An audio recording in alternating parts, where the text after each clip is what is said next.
Hello बच्चों, the question says the length of a rectangle is thrice as long as side of square. The side of the square is 4 centimetre more than the width of rectangle. Their areas being equal, find their dimension. हमें यहाँ पर rectangle और square की dimension find out करनी है.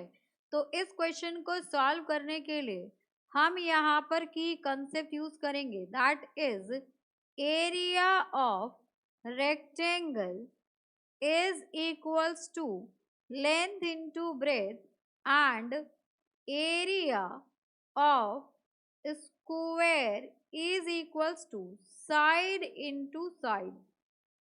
अब यहाँ पर क्वेश्चन के अकॉर्डिंग देखिए, क्वेश्चन ये कहता है कि जो लेंथ है रेक्टेंगल का वो थ्राइस होगा as the side of square and the side of square है वो 4 centimetre more than the width of rectangle. So rectangle की विड्थ हमने यहाँ पर x ले लिया. ये आपके पास रेक्टेंगल है, ये आपका स्क्वायर हो गया. सो स्क्वायर की जो साइड है वो रेक्टेंगल के विड्थ से 4 ज्यादा है एंड रेक्टेंगल की जो लेंथ है वो स्क्वायर के साइड के 3 टाइम्स है. तो ये हो गया. यहाँ से हम कह सकते हैं, हमें गिवन है area of rectangle is equals to area of square. ये हमें ऑलरेडी गिवन है. तो यहाँ से आ जाएगा आपके पास area of rectangle that is length into breadth. So length is 3 times x plus 4 and breadth is x is equals to area of square, side का स्क्वायर हो गया. तो यहाँ से आ गया आपके पास 3x square plus 3 4s are 12x and this will be equals to x square plus 16 and plus 8x. अब इसको सॉल्व करेंगे तो ये हो जाएगा आपके पास 2x स्क्वायर एंड 12x में से हम 8x माइनस करेंगे. So this will be equals to 4x and minus 16 equals to 0. 2 से डिवाइड कर दे तो ये हो जाएगा x square plus 2x and ये हो जाएगा आपके पास minus 8 equals to 0. Middle term split करेंगे तो ये हो जाएगा x square plus 4x minus 2x minus 8 equals to 0. यहाँ पर x तो ये हो गया x प्लस 4. यहाँ से हम 2 कॉमन ले लेंगे तो ये भी हो गया x plus 4 equals to 0.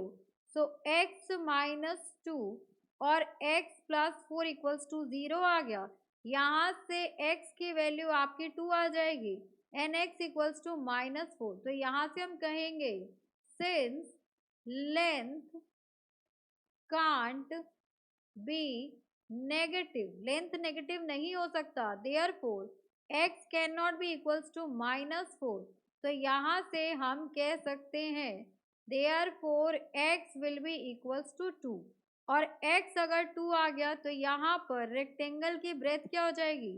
So b is x and length is 3 times of x plus 4 and side of square ये हो गया आपके पास ए, साइड ऑफ स्क्वायर ए है आपके पास x प्लस 4. अब सभी वैल्यूज को सब्स्टिट्यूट कर दीजिए तो यहाँ से b की वैल्यू आ जाएगी breadth of rectangle that will be equals to 2 and ये सब कुछ सेंटीमीटर में गिवन है तो ये हो जाएगा आपके पास 2 centimetre. Length of rectangle will be equals to x is 2, 2 plus 4 is 6, 6 3s are 18. तो ये हो गया आपके पास 18 centimetre.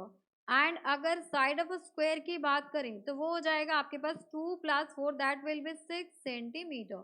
So this is the final answer. Hope you understood it very well. Thank you so much. Best of luck.